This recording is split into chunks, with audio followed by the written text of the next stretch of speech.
Hello and welcome friends, स्वागत करते हैं आपका द प्लॉट पजल के एक नए वीडियो में। कहानी की शुरुआत होती है और हम एक फार्मर को देख पाते हैं जो एक स्केयर क्रो को अपने खेत में लगा रहा था। लेकिन तभी हमें पता चलता है कि वो पुतला कोई आम पुतला नहीं बल्कि खुद एक जिंदा इंसान है जिसे कपड़े में लपेटकर जबरदस्ती बांधा गया है। लेकिन तभी वहां पर कुछ कौवे आ जाते हैं और उस लड़की की आंखों को निकालकर खा जाते हैं।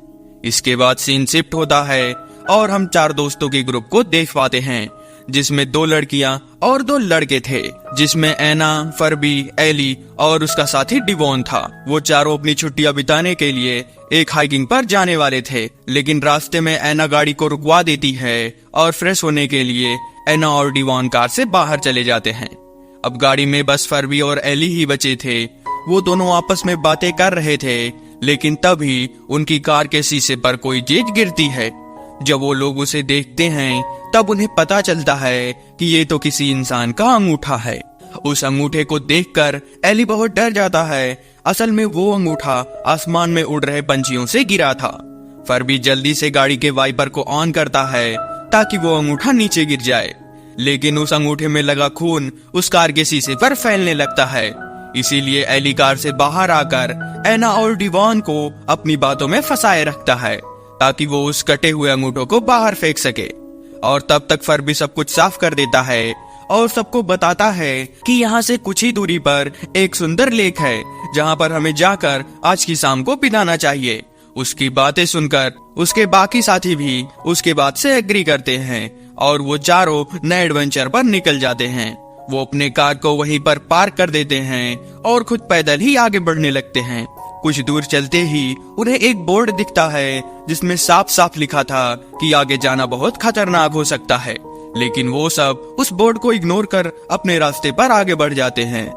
आगे जाने पर उन्हें खेत में काफी स्केरक्रो दिखाई देते हैं और वो सब उस फार्म के खेत से आगे निकल जाते हैं। लेकिन जब डिवॉन अपने फोन को चेक करती है तब उसे पता चलता है कि यहाँ पर तो कोई नेटवर्क भी नहीं है। तो वो फरबी पर काफी गुस्सा करती है क्योंकि फरबी ने ही इस जगह पर घूमने का प्लान बनाया था।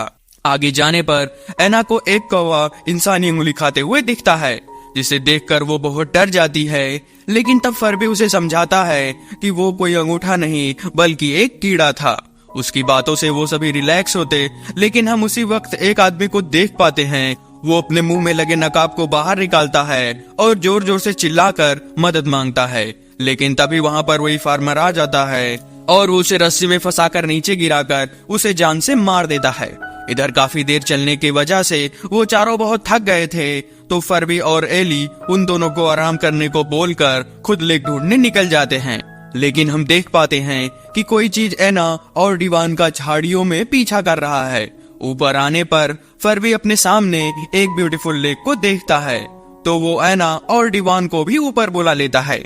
वो सभी उस लेक को देखकर बहुत खुश होते हैं। फरबी तो अपने पूरे कपड़े उतारकर लेक में चला जाता है। उसे ऐसा करते देखकर एना और डिवॉन भी उसके साथ लेक में चले जाते हैं। लेकिन एली अब तक लेक के बाहर ही था क्योंकि वो एना से प्यार करता था और उसे उसके सामने शर्म आ रही थी। लेकिन उसकी काफी रिक्वेस्ट करने के बाद एली भी उसके पास चला जाता है और वो चारों मिलकर वहाँ पर खूब मस्ती करते हैं। कुछ देर नहाने के बाद वो चारों लेक से बाहर आ जाते हैं और तब दीवान सबसे कहती है कि मैं अब बहुत ज्यादा थक गई हूँ, इसीलिए तुम दोनों वहाँ जाकर कार को वापस ले आओ। फरबी उसकी बात मान लेता है और एली के साथ वहाँ से चला जाता है। इधर एना और डिवान दोनों अकेले थे। तभी डिवान को किसी के होने का एहसास होता है, लेकिन एना उसकी बात नहीं मानती। वहीं दूसरी तरफ हम देख पाते हैं कि उन दोनों ने जहाँ पर अपनी कार पार्क करी थी वो कार वहाँ से गायब थी। इसीलिए वो दोनों काफी परेशान होने लगते हैं। फिर भी एली को डांटने लगता है क्योंकि वो कार उसकी रिलेटिव की थी और वो उनसे झूठ बोलकर वो कार लाया था, और इसी वजह से उन दोनों के बीच बहस होने लगती है। दूसरी तरफ दोनों को फिर से किसी के होने का आहट होता है, तो वो दोनों डर कर वहाँ से भागने लगती हैं और भागकर उन दोनों के पास आती हैं। इधर वो दोनों आपस में लड़ रहे थे, लेकिन उन्हें देखकर वो दोनों शांत हो जाते हैं और उन्हें बताते हैं कि किसी ने हमारी कार को चुरा लिया है। ये जानकर एना और डिवॉन भी काफी परेशान होने लगते हैं, क्योंकि अब रात होने में बस कुछ ही समय बचा था और उनके खाने पीने का सारा सामान उसी कार के अंदर था। वो सब अपनी बातें कर ही रहे थे कि तभी उन्हें वही फार्मर दिखाई देता है। वो सब उसे मदद मांगने के लिए चिल्लाते हैं, लेकिन वो तो उनकी बातों को नजरअंदाज कर वहाँ से चला जाता है। इसीलिए अब वो सब उसके खेत में जाकर उसे ढूंढने का फैसला करते हैं, लेकिन उनके रास्ते में कटीले तार लगे थे, जिससे निकलने में उन्हें काफी परेशानी होती है। बाकी तीनों तो उससे सेफली निकल जाते हैं, लेकिन फरवी के निकलते समय उसका पैर उसी तार में फंस जाता है। जब एली उस तार को बाहर निकालता है तो उसका पैर और भी जख्मी हो जाता है। तो एली अपने शर्ट से उसके बहते हुए खून को रोकता है और वो तीनों उस फार्मर को ढूंढने निकल जाते हैं। लेकिन फरवी ज्यादा देर नहीं चल पाता, इसीलिए एना और फरवी पुतले के पास रुकते हैं और वो दोनों मदद मांगने के लिए आगे बढ़ जाते हैं।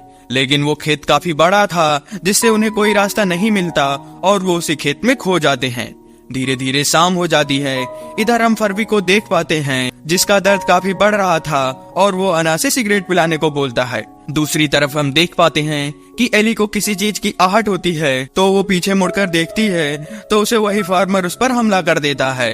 उसे देखकर डिवॉन वहाँ से भागने की कोशिश करती है, लेकिन वो फार्मर उसे भी मारकर बेहोश कर देता है और उन दोनों को अपने साथ ले जाता है। दूसरी तरफ उन दोनों को इंतजार करते काफी देर हो गई थी और अब धीरे धीरे रात भी होने लगी थी। तो एना को लगता है कि वो पुतला कुछ मूवमेंट कर रहा है, तो एना फरवी के साथ खेत के अंदर चली जाती है।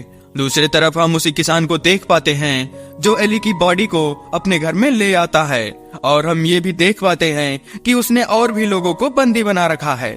वो डिवॉन को भी बांध देता है, लेकिन डिवॉन मदद के लिए चिल्ला रही थी, लेकिन वो साइको तो बड़े ही बेरहमी से उसके मुंह को सिल देता है। बाद में वो दूसरी बॉडी को उठाकर अपने साथ ले जाता है। दूसरी तरफ एना उस पुतले को देखने जाती है, लेकिन उस पुतले के मुंह से कीड़े बाहर आ रहे थे, जिसे देखकर वो बहुत डर जाती है। इधर वो किसान अब एली की बॉडी को भी ले आता है। उसे देखकर डिवॉन फिर से चिल्लाने लगती है, तो वो किसान उसे एक इंजेक्शन लगाकर बेहोश कर देता है। उसके बाद वो एक मास्क को लाता है और उसे डिवॉन को पहना देता है। दूसरी तरफ एना फरवी को आवाज लगाती है, लेकिन वो उसका जवाब नहीं देता।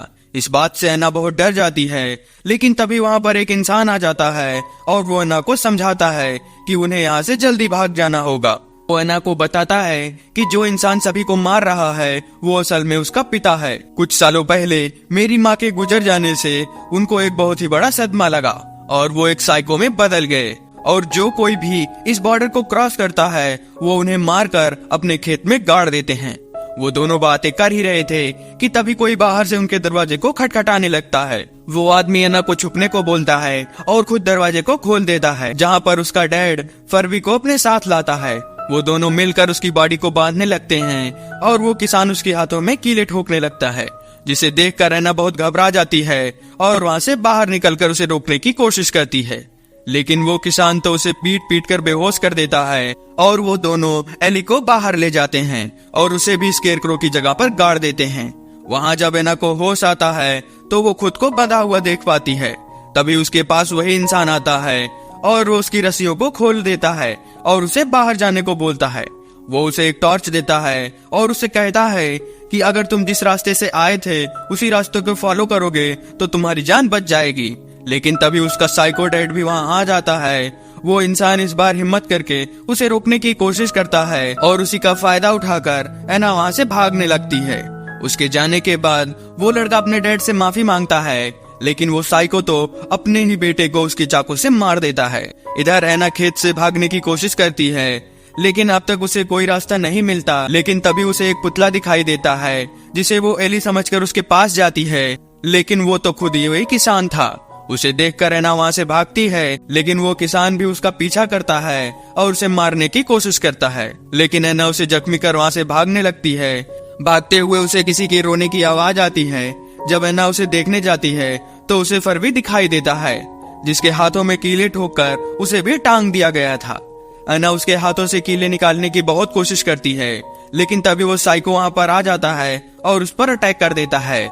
लेकिन एना वहाँ से भाग जाती है और भागते हुए वो खेत से बाहर निकलकर एक खाई में गिर जाती है, जिससे वो बहुत जख्मी हो जाती है। लेकिन वो अपने सामने एक कार को देखती है और उसे एक मदद की उम्मीद दिखती है। वो धीरे धीरे मदद के लिए आगे बढ़ती है और तभी वो किलर भी वहां पर आ जाता है और एना को घसीटते हुए अपने साथ ले जाता है। और एंड में हम उन चारों दोस्तों के पुतले को उसके खेत में देख पाते हैं और इसी सैड मोमेंट के साथ इस मूवी की एंडिंग हो जाती है। If you like the video then please subscribe.